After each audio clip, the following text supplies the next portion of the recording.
Every once in a while, we come across a story so extraordinary that it resists belief. Tonight, the saga of an airplane that doubled as an instrument of murder. During Argentina's ruthless dictatorship in the mid-70s, the Skyvan PA-51 was used to throw victims alive into the Atlantic Ocean, to quote-unquote disappear thousands of innocent citizens seen as a threat to the state. Those disappeared were meant never to reappear. 40 years after the end of the dictatorship, many of its crimes remain unsolved and unresolved. When an unlikely pair of investigators went looking for the death plane, their search for truth uncovered state secrets, damning evidence, and a reminder of a dark period that echoes into the present. The story will continue in a moment. The journey here, though, it was quite literally a vehicle for evil.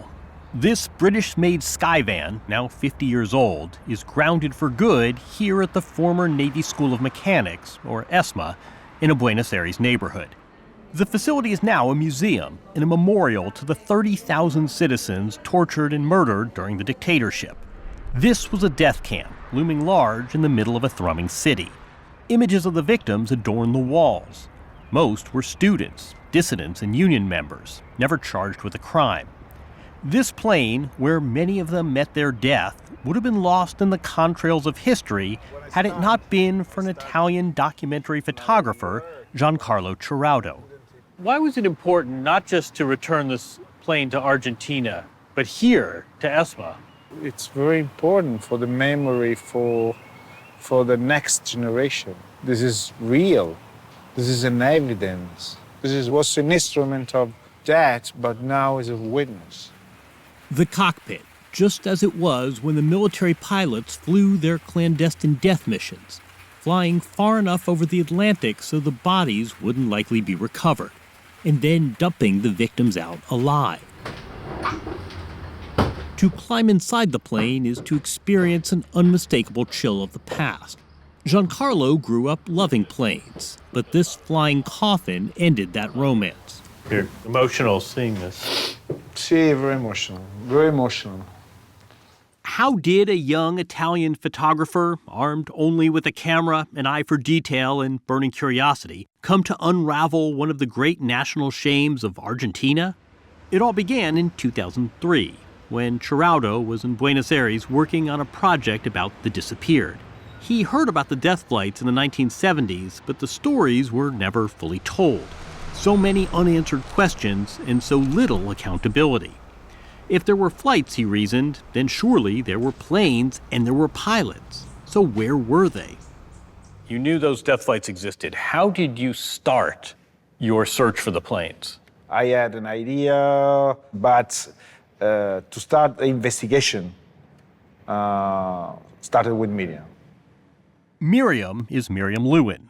She was a young student activist in 1977 when she was kidnapped, tortured, and sexually abused.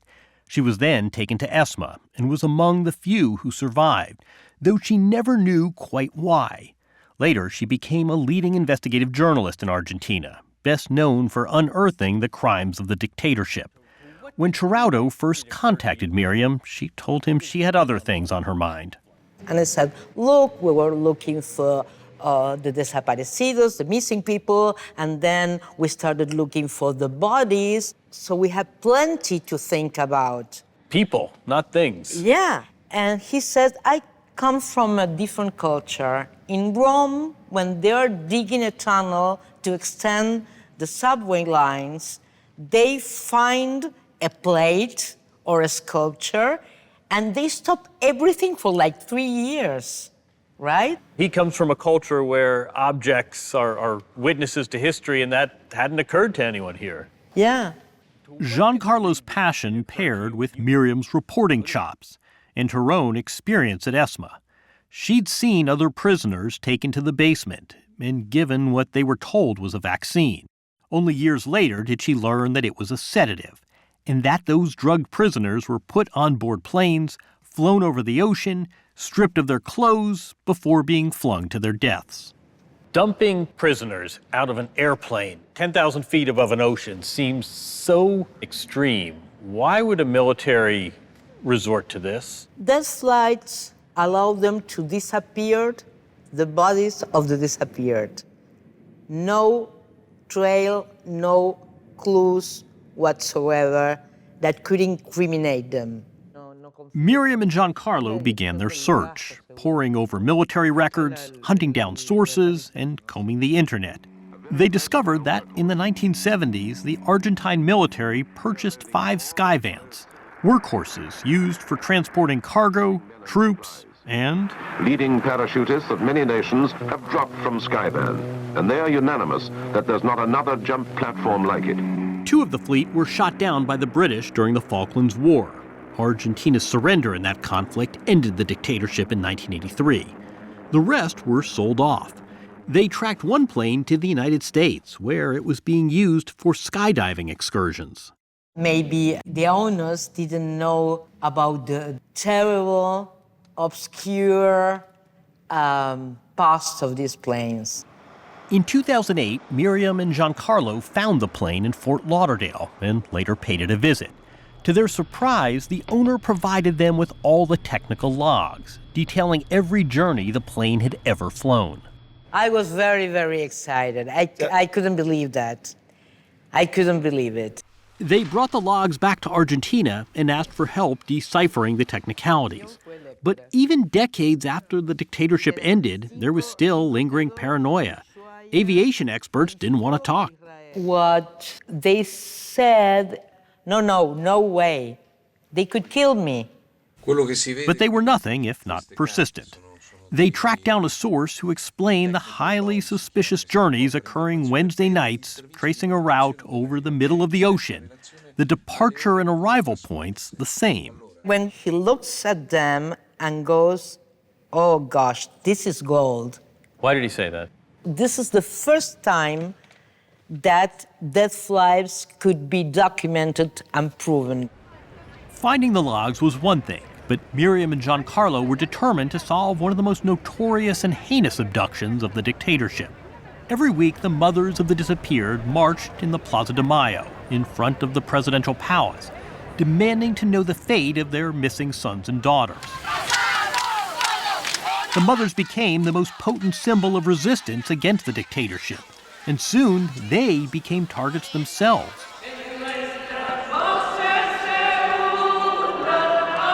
In December 1977, a group of 12 mothers and their supporters, including 2 French nuns, were meeting here at the Holy Cross Church in Buenos Aires when they were hauled away and taken to ESMA. They were seen by fellow prisoners being tortured, and then never seen again. Azucena Vijafor was one of the mothers. She had been searching in vain for her son who had disappeared. Cecilia Di Vincente is her daughter.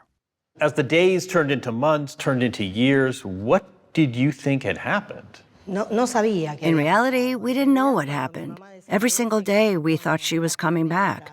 New Year's, Mother's Day, every day we lived like this. What Cecilia and the other victims' families didn't know, in the days after those kidnapped were last seen, a rare storm washed up 6 bodies some 220 miles from Buenos Aires. Authorities in the nearby towns secretly buried the remains in unmarked graves, and a local doctor issued death certificates, noting the bodies had suffered multiple blunt force traumas. What did that mean? This means that they were compatible with those bodies having fallen from height. In the years after democracy was restored, forensic anthropologists began unearthing evidence of the dictatorship's crimes. In 2005, bodies in the cemetery were exhumed and identified. 5 were victims of the Holy Cross kidnapping. Azucena Vijafor was one of them. The ultimate purpose of these death flights was to disappear the victims and sink to the bottom of the ocean. Your mother did not disappear, did she? The mothers and the nuns fought death just as they fought when they were looking for their children. The ocean brought them back as proof that the military was trying to disappear them. Miriam and Giancarlo began building a timeline for the days after the 12 were kidnapped from the Holy Cross Church. And there it was in the logs. a 3-hour flight over the Atlantic the night of December 14, 1977. What's more, the log contained the names of the pilots. I think this plane is a gift, yes, from the sky. For Miriam, the hard-boiled investigative journalist, this was the jackpot. I thought that no one would deny what happened back then, seeing that proof, seeing that horrible proof of a group of women being thrown alive into the ocean, right? Being mothers and nuns, right? Innocent people, completely innocent people. The pilots of those death flights, they were hiding in plain sight. It was a glimpse into the banality of evil. 2 of them were flying international commercial routes for Argentina's state airline.